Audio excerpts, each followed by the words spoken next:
What's going on, nerds? Welcome back to Comic Book Nerd Nation, episode 151. You've got me, Fox 2, and you got Topher. Yes, you do. Yeah. Brian, Whole F and Brian, could not make it. He had to work this morning, pulling some overtime. Then Pirate was not able to make it because of a loss in his family, so our thoughts are with Pirate and his family today. So keep him in your thoughts if you're listening to this. But we're gonna move on. Let's talk about some news. There's plenty of stuff to talk about. I'm just gonna jump in head first. Rogue One trailer. Oh man, How so good good. was this? It's so good. Oh man, it's just Do you like think they gave? chills. Do you think they gave away their hand a little too much? Um, I'll be honest. I was really tempted to not watch this trailer. I had almost made a decision that I wasn't gonna, just because I I'm getting to the point where I don't like watching a ton of trailers before seeing a new movie that I'm really excited about because I feel like Sometimes they they overdo show it. too much of it and you end up seeing a couple scenes or you hear a couple lines that like oh man like in the theater like in is part of the movie it would have been cool to hear that for the first time and now I'm going to be expecting it and it's going to lose something. Yeah. So like I've kind of really been chilling on the trailers lately, but I caved and watched it, and it's really good. There were probably a couple things in there that but I mean it's still a little early. I mean it's Not not really. it doesn't come out for another 2 months. This is the last trailer So they're doing, though. yeah, which is good. They've said they're not going to do any more trailers. They gave away a little bit more in terms of plot details this time. It was kind of clear. But I like the direction that it's heading. I really think that that's an interesting take. Yeah, for That sure. the main character's dad is involved directly in the design of. It definitely changes the stakes a little bit, yeah, it makes it a little bit more personal. Like, because before we didn't necessarily know her motivation. She was kind of, do we know her name? I don't. I can I find don't it. know if we I'll do or find not. it. Keep talking. I'll Um, find it. like before we saw like she's doing this. She's kind of a bad. Like people were questioning her a little bit. I mean, in the movie that is. It looked like the other Jin. characters were Jen. There we Jin. go. Jin Urso. Jan. Jin. Jan or Jyn. Jyn, Jin. So it seemed like the other characters were kind of like unsure of who she was or what her motives were, and therefore you as the watcher were as well. But I mean, But I now think that they've was kind of good. given I think her. that was good for the first It trailer. was. Oh Leave yeah, it yeah, for sure. ambiguous. Yeah. Oh yeah, definitely. Trying to like have some time to think like what could her motivations be. So they've now clued us in a little bit more, as to what her motivations are. But I don't think they gave away, too much of the story after that. So that's good. I mean, I like when a trailer kind of covers some things that are going to happen really early in the movie, and then show you just a couple random Just a sequences glimpse. Yeah. from the middle. Like that's kind of how you should do a trailer, in my opinion, because you don't want to give away everything. And I think we're going to end up. So, I guess spoiler alert. I don't if you're like really against watching the trailers because you don't want any spoilers. This could be a spoiler, but so with them adding the fact that Jin's father clearly like turned himself into the Empire when Jin was a child, or that's what it seemed like at least. I don't know if he must be a scientist or some kind of researcher or construction expert, something to that effect. weapons engineer or Yeah, something. Yeah. some kind of he's some kind of specialist. Uh, and then she gets broken out of prison, and now part of her mission is to get the Death Star plans. But the twist is that her father is is like involved deeply with the development of the Death Star. So I think that adds a really cool, like you said, personal, and it adds another layer of gravity to the situation that those of us that are already really familiar with the story around the Death Star and Episode 4 and everything that was happening then, this adds more gravity to that situation for us, because otherwise, well, fuck, we already know she's going to get the plans. Right. We already know that the rebels are going to end up with the plans. Yeah. So, like, that wouldn't be a very good story to tell because you already know the outcome of the story. So you have to have some added gravity, some added emotional investment. There has to be an investment in these characters because Yes. we know the fate of the rebellion. So, there has to be some reason that we care what happens to the individual outcome of, the players involved in this part of it. And I love that they did it this way, or seemingly did it this way. Obviously, we don't know how the story's going to go, but I have to imagine it's going to be awesome. I'm super, super looking forward to this one. This is one of the movies that is on the horizon that I'm really, really pumped about. And I pass on a lot more movies probably than anybody else on this podcast as far as going to the theater and watching them. I'm fairly picky with which ones I'll actually go out and see at the theater, but this is for sure on the list. The very short list of maybe 2 or 3 in the immediate future that I really, really want to see in theaters. It looks incredible. It really does. That being said, let's cover another trailer. I'm not sure if you saw this one, Iron Fist for Netflix. Did you see the Iron Fist trailer? No, and you're gonna hate me because no, I specifically didn't watch it because I'm still like super behind on the Marvel stuff, on the Netflix shows. It didn't really give away much. It's pretty good. It looked pretty decent. I don't know that this is going to be one that I'll watch regularly or anything, but I might check out an episode or two and see how I feel about it. It looked pretty neat. Very martial arts heavy, obviously. Yeah. But it didn't blow me away, but it wasn't bad. It was more interesting to me than the first Luke Cage trailer. Mm-hmm. If that gives you kind of a gauge of where I feel about it. I would be more likely to watch this than I would be to watch Luke Cage. For sure. Yeah. I would probably be more likely to watch this than Jessica Jones even.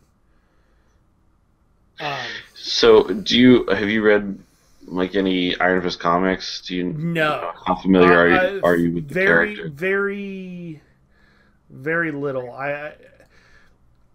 He was in what's Deadpool? When Deadpool goes back and works with Heroes for Hire. Iron Fist. Yeah. Iron Fist was one of the characters in that. Yes, he was. So that was like my first exposure probably to Iron Fist as a comic book character.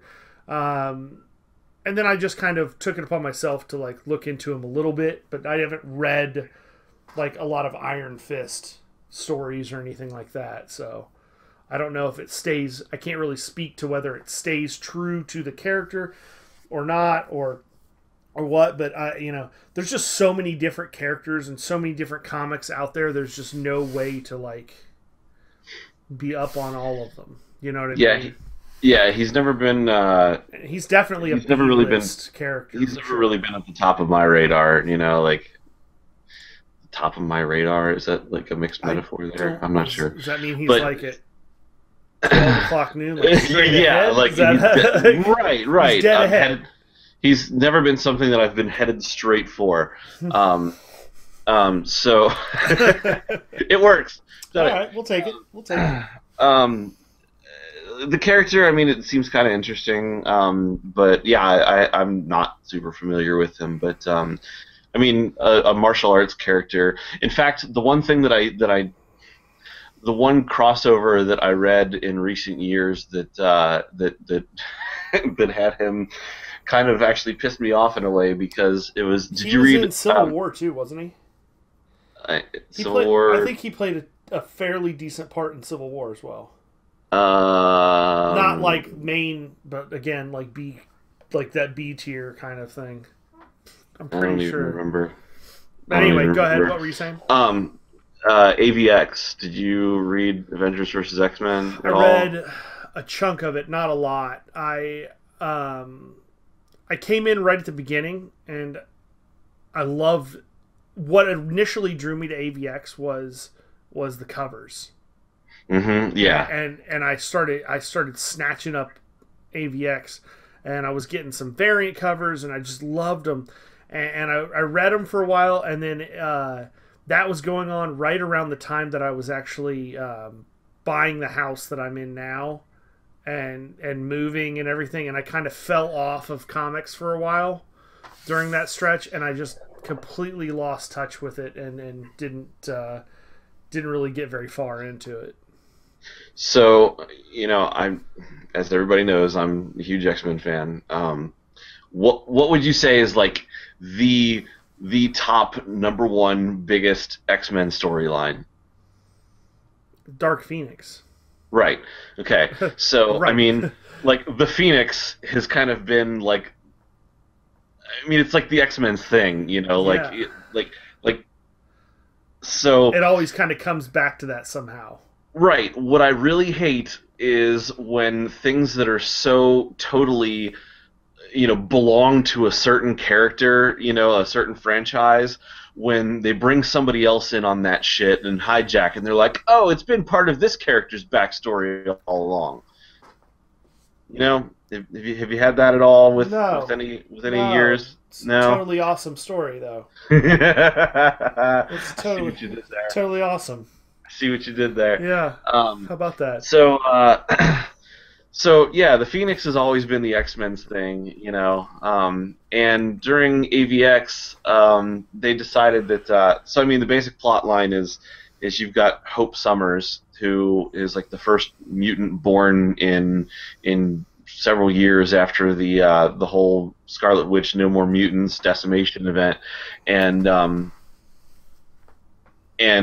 Cable takes her to the future and raises her up to by the time she's a teenager and brings her back to the present day, and that happened several years ago. Well, AVX, you're still not getting a whole lot of new mutants in the world, and they're still kind of an endangered species, and the X-Men get word that the Phoenix is basically headed back towards Earth, and so they're all Cyclops is basically believing that that somehow the Phoenix is coming back to reignite the whatever, like rekindle the mutant population of the world. Like Right. we just haven't seen mutants being born and coming back into the world in any kind of decent numbers in a long They need time. to get to fucking. That's what that is.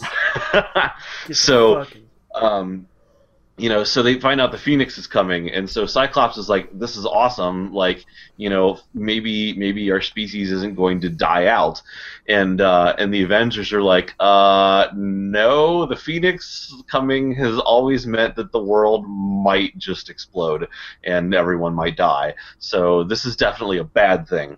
And caught in the middle of it all is Hope Summers, who she's basically everyone figures that she's probably going to be the target of the Phoenix because she is extremely strong telekinetic. Like just everything about her history just screams someday she's going to be the damn Phoenix. So everybody's assuming that it's headed, towards Let me towards Hope guess. Summers. Ends up going towards Iron Fist. No, actually it doesn't. Oh. So Tony Stark, because Iron Man has to be the cause of and solution of every problem in the Marvel Universe, Tony Stark decides that he's going to face the Phoenix Force head on as it comes to Earth, and he's going to, blow it up and stop it. So he tries that they're out on the moon, and they basically intercept the Phoenix. Well, Tony fucks it up because Tony fucks everything up because Tony's a fuck up, and ends up splitting the Phoenix Force into, instead of going straight to Hope Summers, splits into 5 different people, and Cyclops, Emma Frost, Namor, Magic, and Colossus all get a like a fifth of the Phoenix Force, and they become, like the collective of them, the five of them, have the Phoenix Force, and are, so it's kind of like a slightly watered down Phoenix Force, so it takes a while longer to corrupt them, and so it's kind of about like them doing all this, like transforming the world in their image and doing all this good stuff, but everybody knowing, fuck, this is going to go bad at some point because the Phoenix Force always does. Yeah. So. But in the end, like they decide that, okay, clearly Hope Summers is the key to all this. We're going to need to train her because she's going to have to be the host for the Phoenix. And so who better to train them? Who better to train Hope Summers in how to deal with the Phoenix than, of course, Iron Fist? Because we have a flashback and we suddenly learn that, tons and tons of years ago in the mystical land of Kunlun, which is where Iron Fist powers come from, and all the, it's like some mystical Eastern Asian city looking thing. Apparently, like the history of Kunlun is that the Phoenix Force used to inhabit people from Kunlun way back in the day, and they were like the original hosts of the Phoenix, and it's part of Iron Fist's history and past that he would be the most qualified to be able to tell people what the Phoenix is and does, and blah blah blah blah blah, and train Hope, and suddenly, like, Iron Fist co-ops the Phoenix history, and it's like God damn it, can you not leave anything with the X-Men? Like, why does everybody have to just take everything? That just feels like the writer got like writer's block and couldn't figure out how to do it without just throwing it off to some random ancient Asian, I don't know, whatever. It's like I hate when you've got something that's a piece of history, for a particular character or a particular set of characters, and then they retcon something and they go back and they go, oh no, it actually just kidding. It actually kind of belonged to this character first. It's like, especially when they go like predate it. Yeah, we're talking like 25,000 years ago, kind of bullshit. It's like, wait, no, what? How? So it's like part of me thinks that should be a cool part of the story, and part of me is just pissed because they keep taking shit from the X-Men. It would have been cool if they had introduced it prior to that storyline somehow. Yeah. In Marvel Netflix related news, Netflix's Daredevil is going to be coming to Blu-ray in North America only on November 3rd. Really? I don't know how I feel about this. The first season or the second season or both? First season. Interesting. I don't know how I feel about this. This is a little strange because Netflix, I don't know. It's already on demand. Like, do you really need need a Blu-ray? Like, it's not like Netflix is going to lose the contract with Netflix and that will ever not be on streaming. But there are some people who don't have Netflix and don't I suppose. Netflix.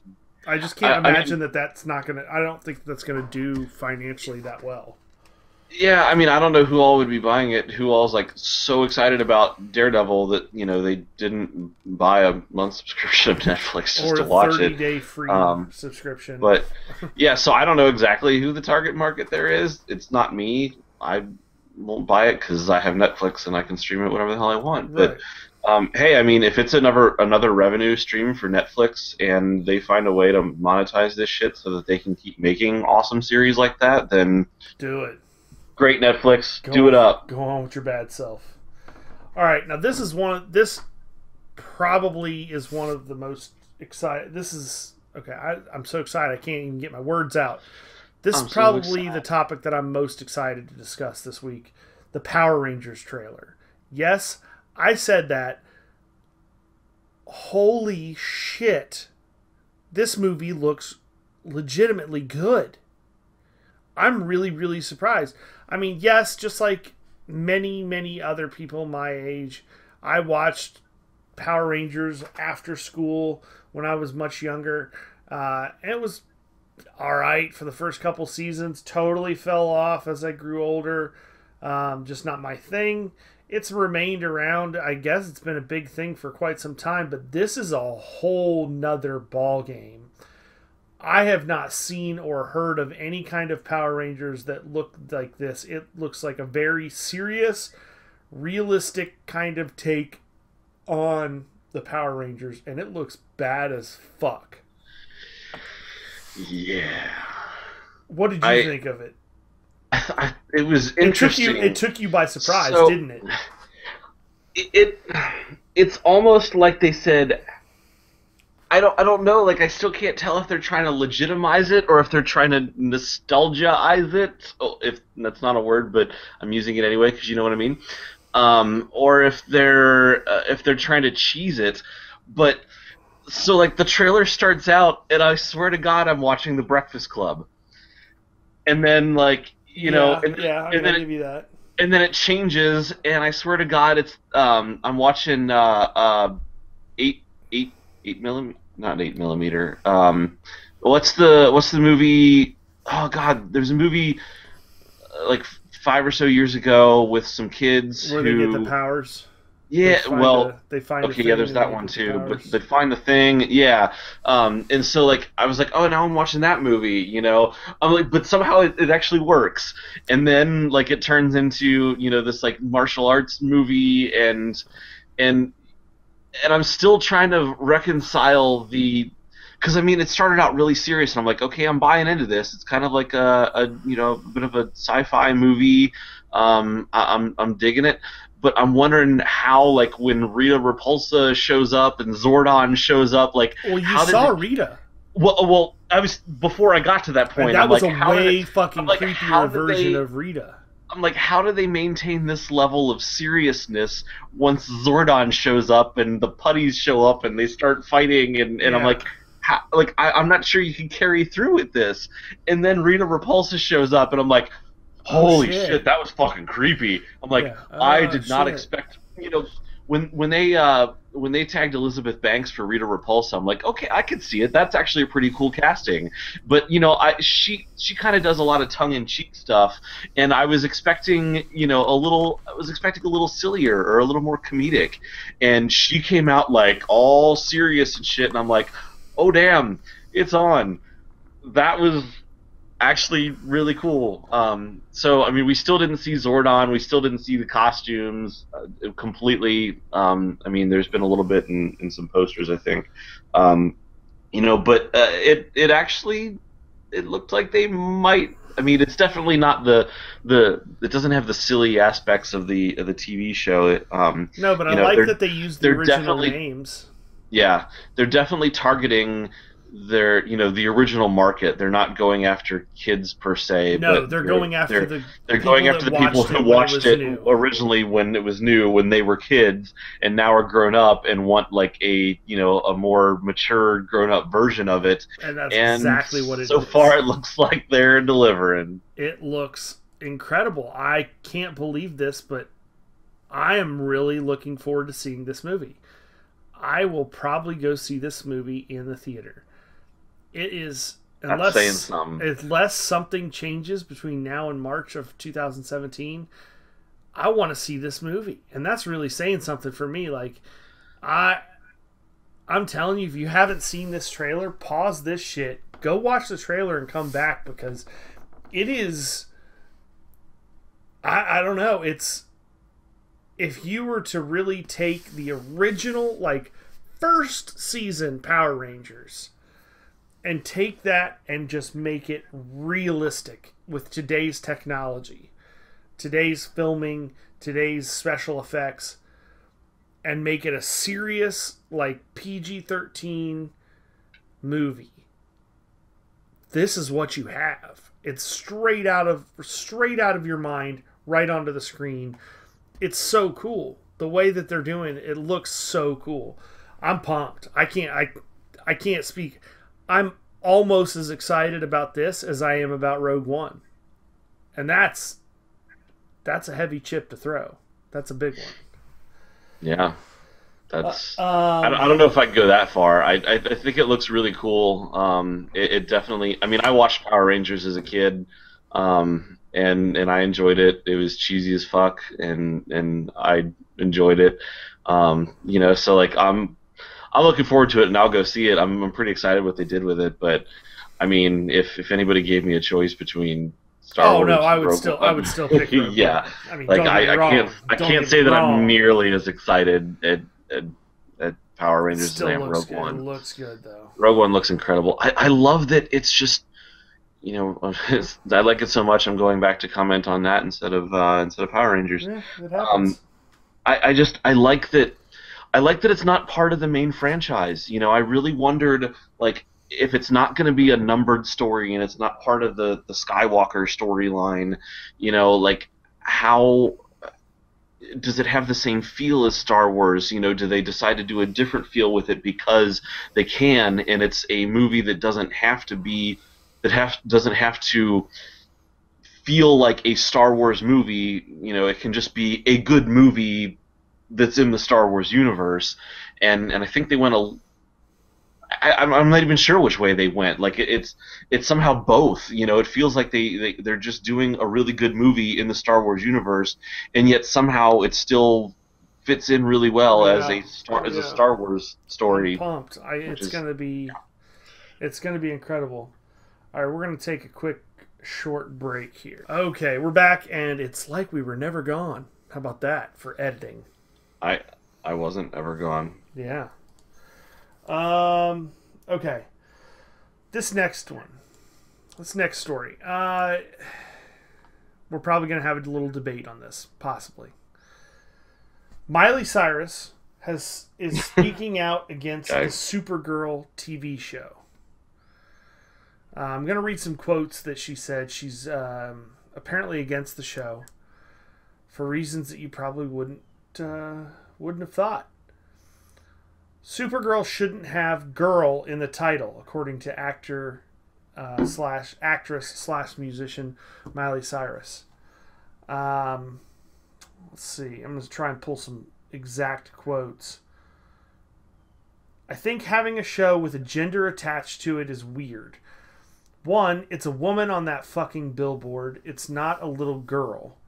Two, what if you're a little boy who wants to be a girl so bad that this makes you feel bad?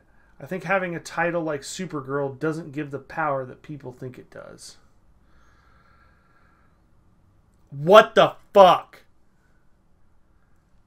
Why why are why are we even recognizing that she's making an issue out of this? I don't understand why we're in a place in society where she can take a fucking she can complain about the title of a TV show that's based on a fucking character or slash property that has been around for what, 50 years? Yeah. Come on. What the fuck? So if you don't read comics and you don't know the character and you have no history there and you approach it fresh, You still have no reason to complain about it. um, no, I would disagree there because um, I mean there are a lot of times in pop culture and the media in you know every day in real life where you know males you know are grown males are referred to as men and grown females are referred to as girls still, and I do believe. Now, I'm not saying that every single time it happens that somebody, you know, is specifically being, you know, sexist and they're trying to be sexist and there's some malevolence attached to their intent there. I'm not saying that at all, but there is a bit of institutional sexism there, in that, you know, like if you are female, if you are a young woman, you know, it's kind of ingrained to you that there's your gender is almost thought of as being a little less sometimes because you know you're being called girl, you're being looked down, you're being put down a little bit. Your importance is being diminished slightly by not recognizing you as you know not affording you the same importance and gravity and maturity and you know importance to the things you say and who you But are. how And old is so she supposed to be in this? She's like in her 20s. Okay. All right. So She's in her mid 20s, I'll I would say. concede the fact that that is a little old to be Maybe calling it 24. her a girl necessarily, but it's the name of the character. It's the like I don't. And It's not like something that was devised I to and purposely. and I understand that, and I'm torn on this one because there's no good solution in this case because if we're being honest, the name Supergirl is slightly problematic. If in this day and age, if you were to Yeah, make because that she character, ages and if you were to yeah. make that character, she shouldn't be called Supergirl anymore. And so, if you're going to make a TV show about it, the TV show is new. Why, why double down on that and reinforce it? On the other hand, you have the fact that this is a character with a very rich history, and in a way, you're doing some Tying itself to disservice. the most famous and notable character slash brand in the entire world. Yeah, I mean the character has a history of her own. She has she has importance. She has a tradition. She has a storyline, a background, and in a way, the problem now is if you change her name, then you kind of disconnect her from that rich history, and you're somewhat doing the character a disservice now, by saying she has to change her name and do something different, and now you've kind of said who she is and what she's done isn't good enough anymore, because she has the wrong name, and we're going to cut her off from her identity and make her change that.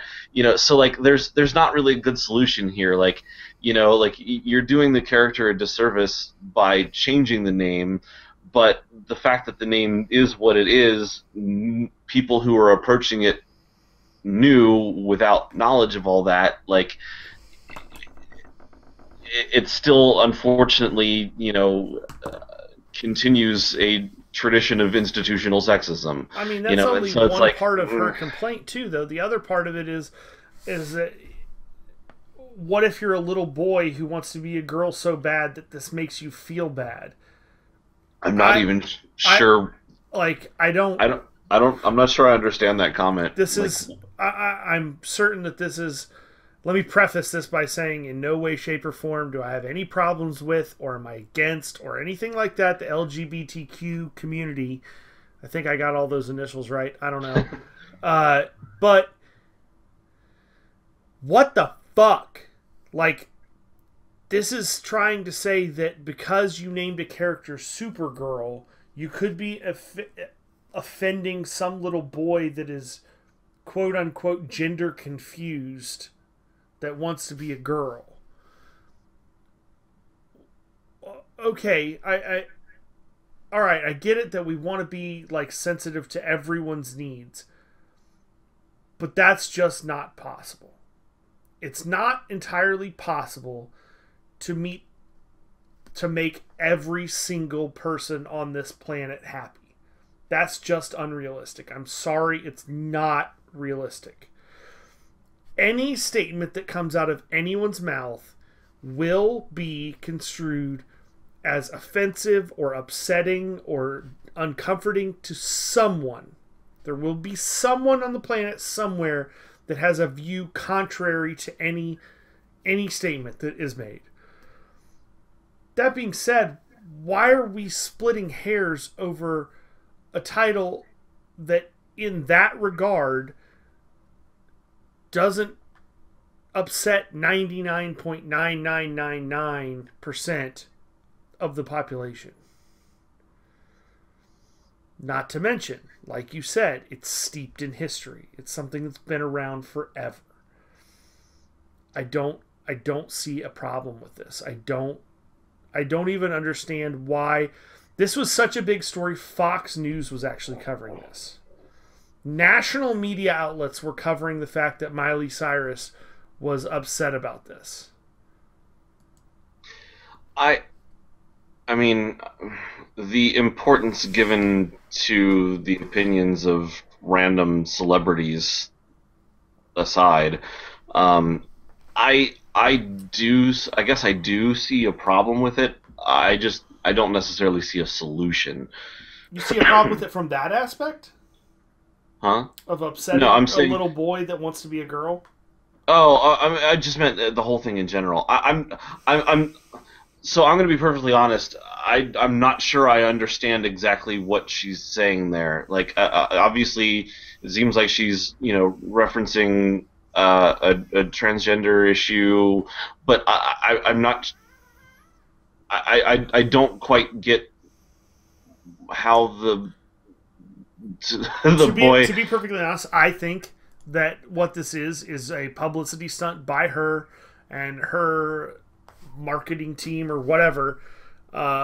Because when I saw this, I was a little confused, and I read maybe 2 or 3 articles on different websites to try and get different perspectives. Because you would be the first to tell me, well, Fox News, that's way fucking conservative news. You got to get another take. So I tried to read different stories on different websites to get a little more holistic view of the story, and apparently this is coming right around the time that she's also announcing that she is pansexual, which I guess means that apparently she is attracted to men or women, gay or lesbian, regardless of what their orientation are. Yeah, I mean, So there's I don't I feel like that this kind of lines up with that, and could be pushing a greater agenda to appeal to the LGBTQ community as a whole, and push well, her she further down that like sexualized focused path that she's clearly marketed herself towards. I mean, she is herself. I mean, I guess she came out as pansexual, and there's kind of all these emerging terms now that like people as the general public didn't really know about all these different things several years ago even. So I mean, it's kind of an emerging topic, at least in the public eye. Well, yeah, it's because a lot of them are made up. I mean, I mean, I would say that they're very real to the people that identify as such. I guess I don't know. I mean, there's scientifically there are 2 genders. I mean, Well, I mean, there are vaginas are also. real, penises are real. Like biology suggests that there is Well, one see, of the but two genders because that's you not identify as something else. Like I that's can't identify as an M1 Abrams tank and that be that's like scientifically correct. well, right, but that's not what gender is. That's sex. Sex and gender are not actually the same thing. Okay, I'm okay. You lost me a little bit, but all right. So, so when doctors even refer to the what is the baby's sex, what it is, like, so yes, there are specific parts that equate to either sex, but you still also sometimes have hermaphrodites that are born with both, or people that are born True, with true. neither. There are And so anomalies, yes. um, but gender is more, even in in science, gender does not necessarily refer specifically to anatomical configuration, but the role that plays in society, and also in in reproduction, and like there are different roles, and so like I'm not an expert, so I'm probably gonna misstep and say something wrong here at some point. Like I don't. It's not completely familiar to me, all the aspects of this, but I mean, like, sex and gender are not necessarily the same thing. You can be born. That's why that's why transgender is a thing, because you are born with you like a boy could be born with the male sex, but be female gender, and that's why you have transgender. The gender is not the same as what they are physically, and so that's why you have transgender people. So I mean, like there's and recently they've been talking about gender fluidity, where there's not necessarily a clear distinction, because gender is not something that you can just determine by pulling down somebody's pants and checking out what they got, what they're bringing to the table. It's not like a clear divide. You're either this or you're that. It's a little bit more of a spectrum, and so you can be somewhere in the middle sometimes, and not quite sure which, whether you identify with this or that, and so like I mean, I don't. I know people have a problem with it, and some people are all like, I don't know, but those people know who they are and they're comfortable with who they are, and that's great for them. But there are some people who aren't comfortable with how other people are trying to tell them, here's the category you fit into nice and neatly. Some people feel like they don't fit into those categories, and I don't see what the problem is with letting those people, figure out who they are. And like, I know who I am, but I don't necessarily feel the need to force everybody else into a category that fits. I guess I see what you're saying. That fits who I am. I guess I just can't rationalize how 0.01% or whatever the number is. I mean, I think we could both agree that it's an extremely low percentage of the population. How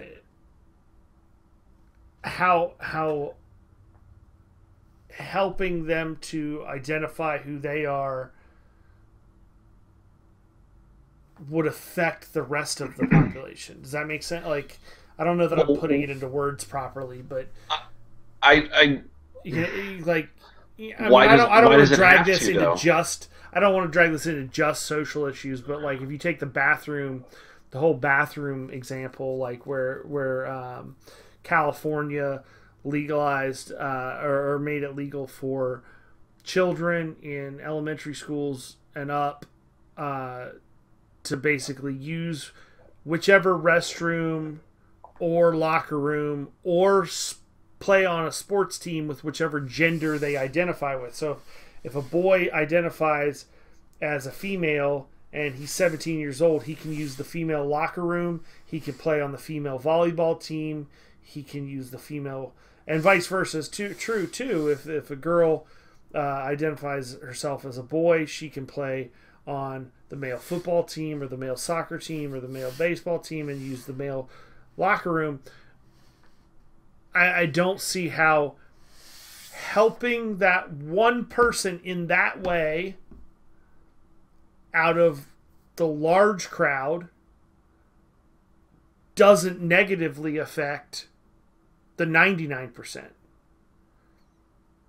That's all I'm saying. Is I'm not saying it's wrong to try and help them find themselves or want them to be comfortable in their own skin or things like that, because they absolutely should. Everybody's entitled to be happy, and we want everyone to be happy. I feel like our group on this podcast, obviously it's just me and you today, but I feel like we're pretty accepting people across the board. But that being said, like I have this scenario in my head of a girl's locker room where a guy comes in and says that he's, or vice versa, a guy's locker room and a girl comes in, and all of a sudden maybe that one person is comfortable, but the other 15, 20 people that are in the room are now uncomfortable. Where's the balance there to make that an equitable situation? That's all I'm saying. And that can be true of a myriad of other circumstances. Obviously, any kind of freedom whatsoever leaves people vulnerable to those who would try and abuse the system. I'm not even saying that these are people that are abusing the system. I'm saying maybe this guy really, this kid really does identify himself as a female, or maybe this girl really does identify herself as a male. Maybe she's been a tomboy and she plays football with her 8 brothers, and you know, she really does identify herself with a boy. But that doesn't mean that when she goes into the men's restroom or she goes into the boys' locker room, that it doesn't somehow make the other boys shy or scared or nervous or uncomfortable in some manner just to make her more comfortable. That's all I'm saying. Well, by the same token, would it be fair to make all them comfortable by making her uncomfortable? And I would say statistically that makes more sense, yes.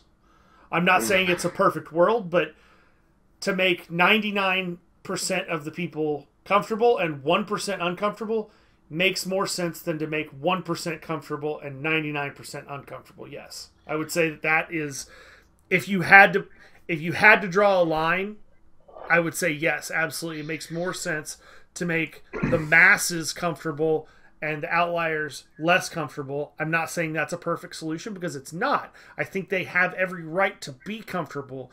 I just don't think that we've came up with what the real solution is. I don't know if that's a different bathroom, a different whatever. I think where that becomes a problem is the fact that most people. So you'll hear a lot. I'm sure you hear from social justice warriors, as you guys like to call them. I'm sure you've heard the word privilege a lot. Oh yeah. Yeah, so I'm sure I'm looking at this from a very privileged point of view. And the fact that you're rolling your eyes and dismissing it before I even try and offer a actual definition just kind of enforces the point that yes, you are. You don't have to give a shit about what it means to be privileged. That's kind of the definition of being privileged. The fact that you are in the majority, you are in that 99%, and you can, you have the luxury of saying, well, I think we should do what's right for the 99% because you're in the 99%. That's a really easy decision for you to make. You don't have to care what happens to the 1%. And so that's sort of what privilege means. But that being said, you can't discount the fact that I'm also saying that I think we should come up with a solution. I'm not discounting that at all. What I was going to say was I think in most cases, in a lot of cases where that becomes a problem is when people stop saying when people say. When people don't say, let's find a solution that works, they just say, well, that doesn't work for the 99%. This isn't any better. This just flips the problem to the other side. So that's not a solution. And so they just dismiss it and say, well, let's not do anything. Let's be done with it. And I feel like there's too many people that do that, and they are comfortable doing that, and they have no problems doing that because it doesn't affect them, and they don't have to care. So I do think that that doing something like that obviously leaves it open to abuse by some people, and it leaves it open for it's problematic the other way around too. It can be, but I mean. How do you feel about gun control? By the same token, if you can kind of almost look at this from the same perspective, there are people who who are responsible gun owners who like owning guns, enjoy the freedom to own guns, and there's nothing wrong with that. Sure. There are also a lot of people who don't feel comfortable with guns and and don't want any part of it, and that's fine too. But when we start talking about gun control and gun ownership, does everyone have the right to own a gun, or yes. do we need to the problem is if you let everyone own a gun, then you will end up with crazies that have a gun that are going to misuse it, and that statement just it dawned on me. drugs are really bad, we should make those illegal too. Oh wait, we did, and crazies still have drugs. And automatic weapons, we should make those. We should definitely make automatic weapons illegal, and then nobody will have them. Oh, but wait, they do. So just my thoughts on the gun control thing is making something illegal does not make it go away. It doesn't. In fact, as far as drug control goes, in most countries, in several countries, legalizing the drugs has actually decreased dependency on the drugs and the usage of the drugs and violence associated with them. Yeah. No, I'm all for drug legalization. You know, the whole gun control thing, do I think that everyone should have the right to own a gun? Absolutely, 100%. I think that everybody should have the right. Do I think that you can forfeit that right by certain behaviors or certain mental issues or things like that? Absolutely. Do I think that you should have background screenings, background checks that are more thorough than what we currently have? Yes. 100%. But just making things illegal just to make them illegal and banning a gun with more than 6 rounds in the magazine, it's fucking stupid. Do you really think that like anybody that really thinks that works is fucking naive. They're blind to the world that we live in. Well, and I'm not saying we should that we should ban guns. And I know your stance on this, but the reason I asked is because if you kind of look at the obviously you know my stance. I have a gun cabinet sitting right here. Yeah, if you look at the gender issue from the same eye, you know, like you mentioned before, like if you give everybody the ability to just, you know, identify as they want and go to whichever bathroom, whichever locker room they want, you know, that's going to make other people uncomfortable. You know, like, why do we make them comfortable so that other people can be uncomfortable? And like, clearly you have to have some rules around it and etc. because people will abuse it. You know, like, well, the similar thing could be said of gun ownership. If you allow everyone to own a gun and just whoever can get a gun, there will be people who don't own a gun who feel uncomfortable by all these people that have guns.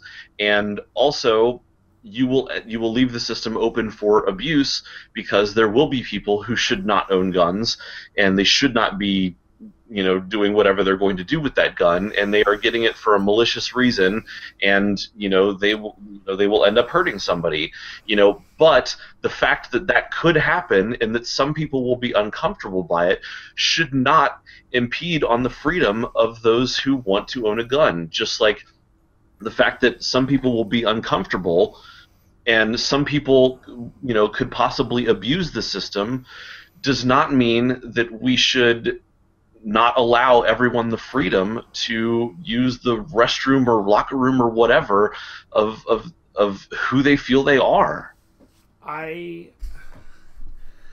In the interest of the fact that I know you have some stuff you have to get done today, and we have to wrap things up, I'm gonna cut this off here.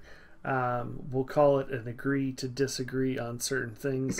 I have a potential guest that I would like to do a special, not Comic Book Nerd Nation episode, but just we'll call it a debate about social issues. I'll talk to you about it in a minute. See if I can get this person to join. Yeah. So that's it for this episode. I know we kind of went off on a tangent for the last 20 or so minutes, but I hope you guys enjoyed. I'm Fox2. We got Topher. Now I'm wondering. Yeah.